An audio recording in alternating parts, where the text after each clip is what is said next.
아멘.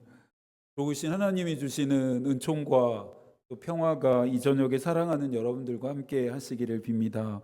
칼빈은 교회의 본질을 가장 잘 보여주는 책이 에베소서라면서 이 책을 바울 서신서의 여왕이라 칭하기도 했습니다. 에베소서는 교회의 그리스도인, 복음, 새로운 삶을 명확하게 제시합니다. 오늘 우리에게도 에베소서가 특별함은 우리의 영혼의 흐릿함과 삶의 무력함 때문입니다. 바울은 이 서신을 통해 에베소 교회뿐만 아니라 모든 그리스도인들이 옛 사람을 벗어버리고 새 사람을 입으라 말합니다. 바울에게 옷은 정체성, 또 삶의 방식, 우선순위 등 중요한 가치의 비유였습니다. 지난 시간 잃은 복과 잊은 은혜가 무엇이었는지 함께 생각했습니다. 되찾는 방법은 그리스도 안으로 들어감이었죠. 당시의 보증은 금융 거래 이상의 광의적인 개념이었습니다. 보증자는 채무자가 빚을 갚지 못했을 때 상응하는 책임, 즉 처벌도 감내합니다. 바울은 죄를 빚으로 설명하는데요. 죄를 면제받으려면 얼마가 필요할까요? 무엇을 하면 될까요? 극복할 수 없는 이 죄를 예언자 예레미야는 말했습니다. 에티오피아 사람이 자기의 피부 색깔을 바꿀 수 있느냐? 표범이 자기의 반점들을 다르게 바꿀 수 있느냐? 그리스도가 우리를 속량하시고 우리의 보증이 되시는 이유입니다. 1장의 전반부가 하나님이 주신 신령한 복에 대한 감사와 찬양이었다면 후반부는 교회와 그리스도인들을 위한 바울의 기도입니다. 매임과 갇힘의 상황에서 어떻게 이렇게 깊은 기도를 드릴 수 있었을까요? 보네포의 저항과 복종을 읽으면서도 비슷한 생각을 했었습니다. 이 책은 보네포가 테겔의 군 형무소와 프린츠 알브레 히트가의 지하 형무소에서 감금된 동안에 쓴 편지를 모아 엮었다는 점에서 보네포의 옥중 서신이라 불립니다. 이 책을 읽어가는 내내 놀랐던 이유는 과연 이 서신을 보낸 자가 갇힌 사람이 맞나 하는 혼란, 희망이 꺼져가는 사람이 맞나 하는 의심이 들었기 때문입니다. 감옥 안에서 타자와 세상을 생각하고 바라보는 그는 자유로운 존재였습니다. 보네포의 자유는 역사를 움직이시는 하나님에 대한 복종, 내면과 일상 깊은 데까지 스며든 악에 대한 저항으로부터 비롯되었습니다.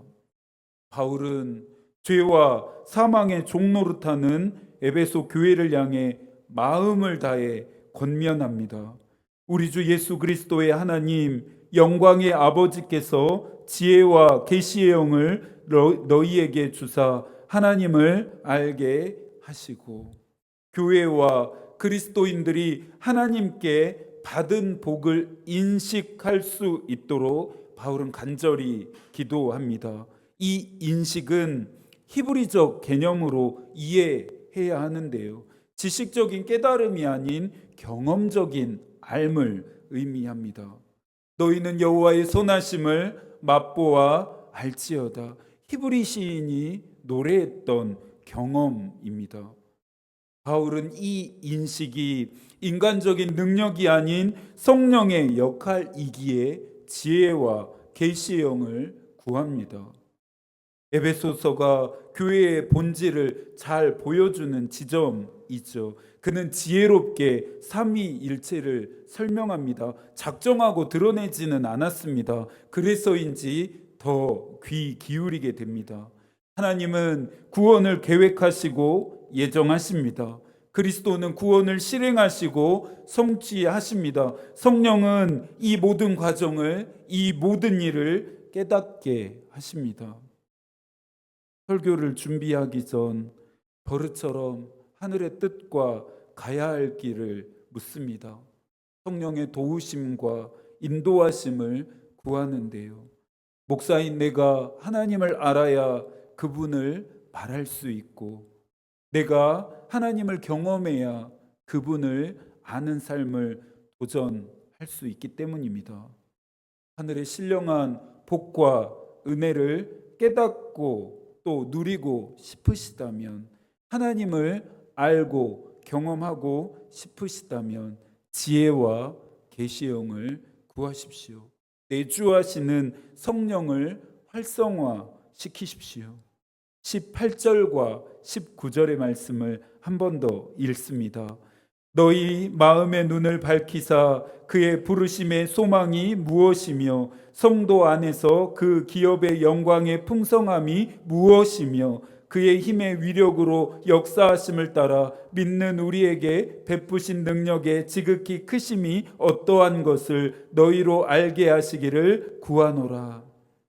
바울은 하나님을 알물 세 가지로 구체화합니다. 첫 번째는 부르심의 소망입니다.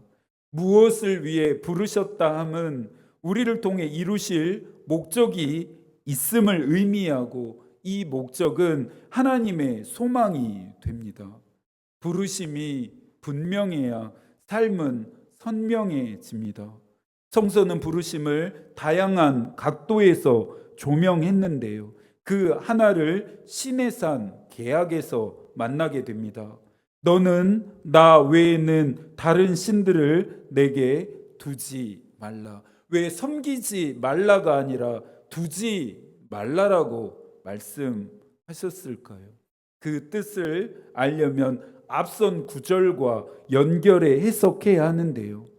나는 너를 애굽 땅 종 되었던 집에서 인도하여 낸 내 하나님 여호와니라. 하나님은 이스라엘이 애굽에서 오랜 종살이 했던 시간들을 끝내십니다.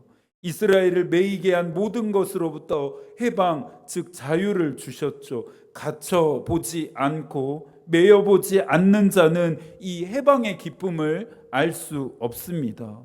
두지 말라는 허용의 의미로 주인 행세를 하려는 그 어떤 것도 허용해서는 안 된다라는 경고입니다. 허용하는 순간 그것은 신이 되고 나는 종으로 매이기 때문입니다. 우리를 자유케 하려고 그리스도께서 십자가에 죽으셨습니다. 그런데 우리는 계속해서 자꾸만 죄의 종노릇하며 그리스도의 죽음을 헛되게 하고 있습니다. 그리스도를 또다시 십자가에 매달고 있습니다. 다음으로 바울이 알길 바라는 것은 하나님의 기업의 영광입니다. 부르심의 소망이 시작점이라면 기업의 영광은 종점인데요. 기업은 중의적인 뜻으로 우리가 하나님께 기업이 되는 것과 하나님께로부터 우리가 받게 되는 기업입니다. 바울은 하나님께로부터 받게 되는 것을 강조하는데요. 하나님의 자녀이면 곧 하나님의 상속자다 말합니다. 상속자는 하나님의 것을 함께 소유하고 누릴 수 있습니다. 하나님의 모든 것은 그 자녀들의 소유가 됩니다. 로마서 8장 32절입니다. 자기 아들을 아끼지 아니하시고 우리 모든 사람을 위하여 내주시니가 어찌 그 아들과 함께 모든 것을 우리에게 주시지 아니하겠느냐. 엄청난 특권을 받았음에도 누리지 않고, 아니 아예 깨닫지도 못하는 그리스도인들의 마음이 맑아져서 이 신비를 알게 되기를, 깨닫게 되기를 바울은 기도합니다. 기업의 영광은 또 현재적인 것에 국한되지 않고 미래적인 것이기도 합니다. 이기는 자는 이것들을 상속으로 받으리라. 나는 그의 하나님이 되고 그는 내 아들이 되리라. 장차 하나님 나라에서 영원히 누리게 될 영광은 지금의 영광과는 비교조차 할 수가 없습니다. 마지막으로는 하나님의 능력의 크심을 아는 것입니다. 하나님의 능력의 크심을 아는 것이 왜 중요할까요? 시작인 부르심의 소망과 끝인 기업의 영광의 연결점이 하나님의 능력이기 때문입니다. 바울은 하나님의 능력으로 모든 것을 할 수 있었다 고백했습니다. 예수께서는 사람은 할 수 없지만 하나님은 하실 수 있다 말씀하셨습니다. 단순히 하나님의 능력을 알라 말하지 않고 크신 능력을 알게 되기를 소망했습니다. 그 크신 능력이란 죽은 예수 그리스도를 살리신 능력, 그리스도를 모든 이름 위에 뛰어나게 하신 능력, 그리스도의 발 아래 모든 만물을 복종하게 하신 능력입니다.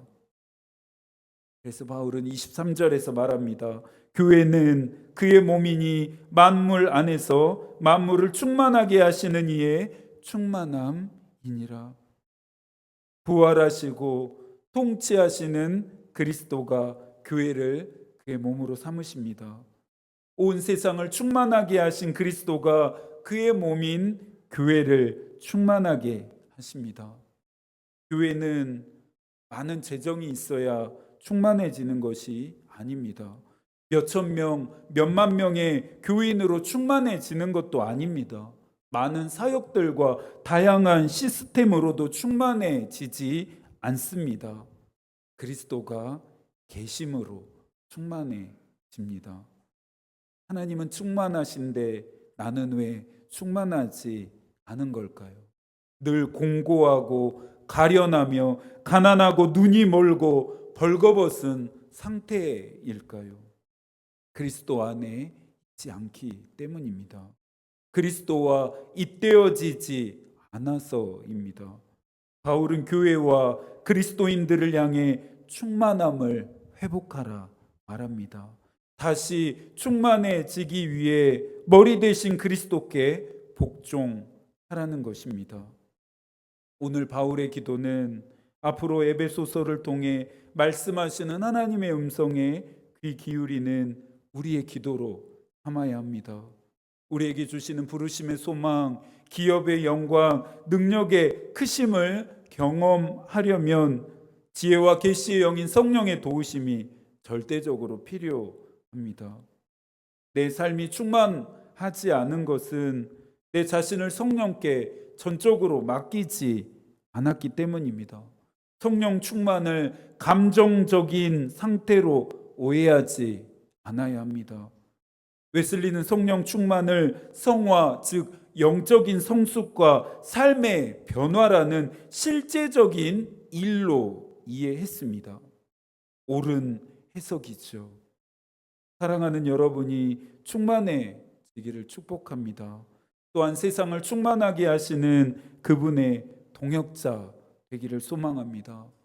남은 한 주도 하나님이 여러분과 함께 하시길 기도하겠습니다. 하나님의 마음이 우리의 기도가 되고 하나님의 뜻이 우리의 길이 되기를 빕니다. 아멘.